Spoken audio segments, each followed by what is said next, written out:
এই ভাঙর মাঝে মধ্যেই শিরোনামে চলে আসে অশান্তির জন্য। এই ভাঙরে কদিন আগেও বোমা পাওয়া গিয়েছে। এই ভাঙরে এখন এনআইএ টিম। এবারের ভোটে অত্যন্ত গুরুত্বপূর্ণ হলো নির্বাচন কমিশন মনে করছে যে নিরাপত্তা এবং পর্যবেক্ষণের জন্য যেমন কেন্দ্রীয় বাহিনী রয়েছে ঠিক তেমনই এনআইএ টিমও থাকবে। বললাম 11টা বেজে 11:30 বাজছে বা বেজে গিয়েছে প্রায় এরকম একটা সময়। ভোট চলছে কিরকম ভাঙরে, এবং যে ভাঙরে অশান্তি নিয়ে টেনশন থাকে, যে ভাঙর নিয়ে নির্বাচন কমিশন সতর্ক রয়েছে, এনআইএ টিম ঘুরে বেড়াচ্ছে। এখনো পর্যন্ত সেখানকার ভোট ছবি একেবারেই অতনুদা, বিগত কয়েক দশক ধরে ভোটের যে ভাঙর, সেই ভাঙর, যে উত্তপ্ত ভাঙরের যে ছবি সারা রাজ্যবাসী দেখেছে। এবারের কিন্তু ভোট সম্পূর্ণ আলাদা।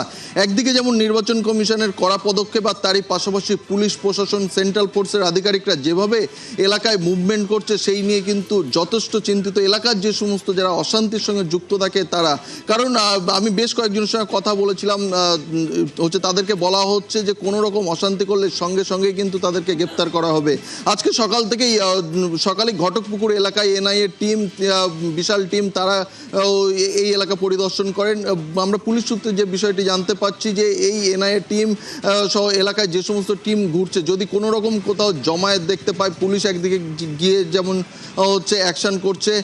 অ্যাডিশনাল সিপি শুভঙ্কর সিনহা তিনি নিজে একটি বিশাল টিম নিয়ে এলাকায় ঘুরছেন, নিজে ড্রোন ওড়াচ্ছেন, ড্রোন উড়িয়ে এলাকায় দেখছেন কোথাও কোনো রকম জমায়েত আছে কিনা সেগুলো যেমন লক্ষ্য রাখছেন। তারই পাশাপাশি এই ভোটের আগে বেশ কয়েকটি জায়গা থেকে ভাঙড়ের বোমা উদ্ধার হয়েছিল এবং বেশ কয়েকটি ঘটনায় এনআইএ তদন্ত চালাচ্ছে।